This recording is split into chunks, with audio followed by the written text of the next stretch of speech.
Pain divin d'aujourd'hui parle de la restauration divine. La restauration divine, terre à terre, qu'est-ce que c'est? C'est le fait que Dieu vous redonne dans toutes les choses, toutes ces choses que vous avez eu à perdre, des opportunités perdues, des bénédictions ratées. Un jour, Dieu décide de vous les redonner. C'est pour ça que on parle, la Bible parle de restauration.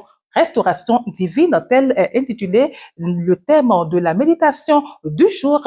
Sans plus tarder, on va lire notre verset d'appui qui est tiré du livre de Joël, Joël 2, 25, qui dit, je vous remplacerai les années qu'ont dévoré la sauterelle, le gélec, le asile et le gazam, ma grande armée que j'avais envoyée contre vous.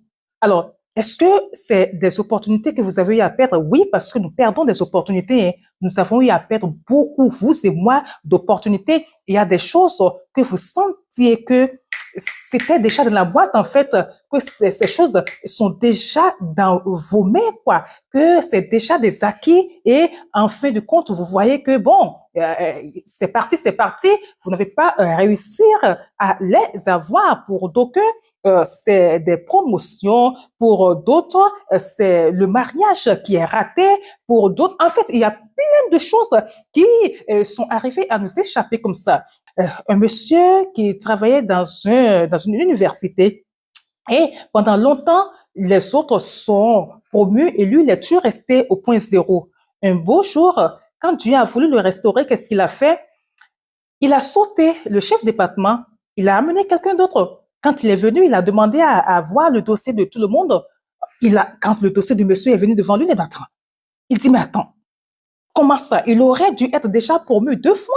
Et c'est ce monsieur qui a restauré le frère en question. Ça fait très mal, hein? Surtout lorsque tu es chrétien, tu vis dans la sainteté, lorsque tu fais des choses pour Dieu, tu obéis à Dieu et que tu vois que des gens même qui sont des champions de retard, des gens qui ne travaillent pas comme cela se doit. Moi, j'abats pratiquement la moitié, d'accord, du travail qui est dans ce secteur-là, dans ce bureau-là, et moi, je suis toujours au point zéro. Et c'est toujours eux. Pourquoi? Peut-être parce que je ne suis pas de la même obédience religieuse que le patron, peut-être parce que je ne suis pas dans sa secte, ou peut-être parce que je refuse de plier les chines. Les raisons sont multiples, ou peut-être par simple jalousie, on me retient. Ça fait mal, ça fait pleurer. Mais dites-vous que Dieu restaure ici. C'est lui-même parce qu'il a dit, je vous remplacerai les années qu'ont dévoré la sauterelle. C'est-à-dire, à la fin, il dit, ma grande armée que j'avais envoyée. Des fois, Dieu envoie, mais beaucoup de fois, c'est les hommes qui envoient. Ce sont des hommes qui nous privent des choses qui nous sont dues. C'est pourquoi je dis, mais c'est même pas la peine de nous cacher des sorciers. Vous voyez, nos sorciers là, de nos villages, c'est pas la peine. Parce qu'on se dit, non, moi, je suis au Bénin, je suis en Afrique, lui, il est aux États-Unis. Qui vous dit qu'un sorcier, parce que le plus souvent, on fait le contraire. C'est en Afrique qu'il y a le sorcier là-bas. Non, des fois, c'est là-bas. Les grands même là, ils sont là-bas. Vous voyez? Donc, vous êtes à une distance éloignée comme ça, ou carrément, toi, tu es en ville. Et le sorcier est au village, à l'intérieur. Et puis, voilà, tu te caches. Et si tu dois vraiment le rencontrer, aller au village, on s'habille en pauvre, en aillon, on fait tout pour ne pas attirer l'attention sur soi. Je dis, ce n'est pas la peine. Pourquoi? Parce que ces gens ont la capacité de vous suivre partout où vous êtes. Ils vous suivent en esprit. Ils savent ce que vous faites. Ce sont des gens, dès que vous allez acheter une parcelle, ils le voient. OK? Ils voient. Et déjà, ils font tout pour vous mettre les bâtons dans les roues. Ils font tout pour que la construction ne soit pas une réalité, n'arrive pas, les choses n'arrivent pas à réalisation. C'est comme ça qu'ils arrivent à nous arracher des choses. Tu veux te marier, dès que le conjoint est venu, ils ont vu et tout, ils calculent un beau jour sans rien pour une raison. Quand tu t'assais et puis tu regardes, mais tu sais, ça c'est une raison. Pour une raison, je sais pas, ils vont le chasser, il va partir, genre, comme ça, quoi. Ils te reprennent Jean va venir, quand Dieu va venir. Bref, pour d'autres, c'est comme c'est ça, c'est dans ce domaine-là. C'est même pas la peine de vous cacher de ces sorciers-là. C'est Dieu qui nous protège. Si Dieu ne nous protégeait pas, il y a longtemps, je sais même pas si vous allez même faire, il y en a qui ne feront même pas 2 jours sur cette terre-là. Mais parce que l'ange de l'Éternel campe autour des siens. Parce que Dieu est avec les siens, il arrive à nous garder, à nous protéger. Ses enfants Il les couvre comme une mère poule couvre ses enfants. Il y a longtemps qu'ils ont fini avec nous. Ils savent ce que nous faisons. Notre prière est que lorsqu'ils nous voient, même lorsqu'ils savent ce que nous faisons, qu'ils n'arrivent pas à nous atteindre. C'est la prière que nous devons faire au quotidien. Donc, c'est pour dire que ceux-là, ils voient des choses à l'avance et ils interceptent nos bénédictions. Ils interceptent des choses. Dans le cas où ce n'est pas Dieu qui vous les arracher, est-ce que quand Dieu donne quelque chose, il peut les arracher à cause de nos manquements, etc. Mais quand c'est les hommes, c'est comme ça qu'ils procèdent. Et Dieu dit qu'il restaure. Dieu donne des années perdues. Je dis bien, qui rira le dernier, en fait, quoi. Ce chef de département, pour l'exemple que j'ai donné tantôt, il riait du frère en question pendant 12 ans. Il a maintenu le frère de la misère, de la pauvreté. L'argent pour l'argent qui ne t'appartient même pas.